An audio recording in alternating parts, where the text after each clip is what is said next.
अक्सर सब यही सोचते हैं कि जो ओलंपिक का गोल्ड मेडल है वह सोने का होता है कि नहीं। अगर कोई खिलाड़ी इस मेडल को बेच दे तो वह तो माला माल हो जाएगा। बहुत सारे ऐसे लोग हैं जो अपने मन में ऐसी बातें सोचते हैं कि जो ओलंपिक का गोल्ड मेडल है क्या वो वाकई में सोने का होता है, लेकिन ये बात सच नहीं है। ओलंपिक का जो गोल्ड मेडल होता है वह 529 ग्राम का होता है, जिसमें 505 ग्राम तो चांदी होती है। सिर्फ उसके ऊपर से 6 ग्राम सोने का पानी चढ़ाया जाता है ताकि वह असली सोने का लग सके, और चांदी और सोने के मिलाने के बाद जो ग्राम बच जाता है बाकी उसमें लोहा मिलाया जाता है। अगर गोल्ड मेडल वाकई सोने का होता तो उसकी कीमत करीब 30 लाख से भी ऊपर की होती, लेकिन मेडल में कुछ ग्राम चांदी का तो कुछ ग्राम सोने का और बाकी बचा हुआ ग्राम लोहे का होता है। बात सोने या चांदी की नहीं है, बात उस मेडल की है, बात उस जीत की है जो जीतने के बाद हमारे देश का नाम और अपने देश के तिरंगे के साथ जब खड़े होते हैं मेडल पहनने के लिए। बात उस मोमेंट की है, उस पल की है।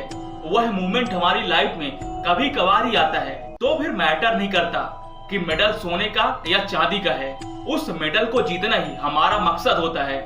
गोल्ड मेडल जीतना तो सबका एक सपना होता है, लेकिन अगर उस गोल्ड मेडल को कोई बाजार में बेचता है तो उसकी कीमत करीब 80,000 के आसपास होती है, और वहीं जो हमें सिल्वर मेडल मिलता है उसकी कीमत 44,000 होती है, और ब्रॉन्ज मेडल की कीमत 1,000 रुपए होती है। इस बार हुए पेरिस ओलंपिक में हमारे भारतीय खिलाड़ी ने कई ब्रॉन्ज मेडल जीते और एक सिल्वर मेडल आया है, लेकिन इस बार हमारे देश में कोई भी गोल्ड मेडल नहीं आया।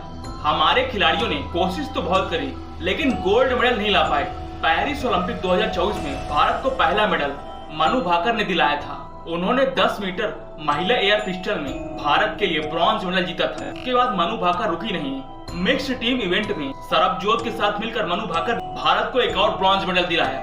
उसके बाद स्वप्निल कुसाले ने 50 मीटर पुरुष राइफल शूटिंग में भारत को ब्रॉन्ज मेडल जितवाया, और उसके बाद भारत की हॉकी टीम ने भारत के लिए एक ब्रॉन्ज मेडल जीता।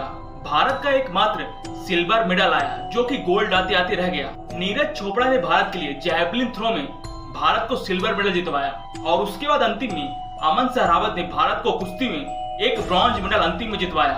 भारत के ऐसे कई खिलाड़ी हैं जो मेडल तक तो पहुंचे लेकिन उनकी किस्मत खराब थी और वो भारत को मेडल नहीं दिला पाए। पेरिस ओलंपिक 2024 में भारत के सभी खिलाड़ियों ने मेहनत करी। कई खिलाड़ियों ने मेडल जीता और कई खिलाड़ी गोल्ड मेडल से चूक गए, और कई तो ऐसे हैं जो मेडल तक पहुंचे लेकिन मेडल नहीं जीत पाए।